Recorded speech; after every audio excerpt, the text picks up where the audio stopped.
My name is Jane Fitzgerald. I work for American Bird Conservancy, and I am the coordinator of the Central Hardwoods Joint Venture. I get thrilled when I see prairie warblers and blue-winged warblers because you don't see them just anywhere.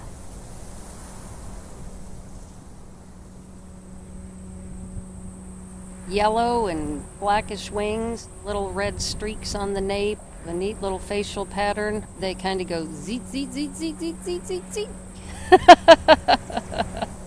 It's just a neat little bird, and like I said, when you see it, you're probably standing in a pretty neat piece of habitat in a neat part of the world.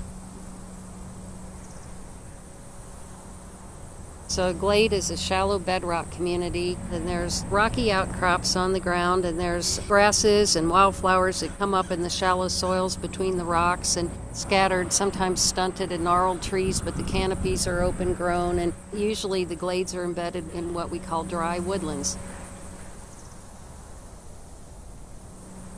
There's another bird that often is in these same habitats called the Blue-winged Warbler. And the Blue-winged Warbler is a beautiful little bird. It's very, very bright yellow with blue wings and white wing bars and a little black stripe through its eye. And it says, "Biz, biz, biz, biz." So they're busy birds.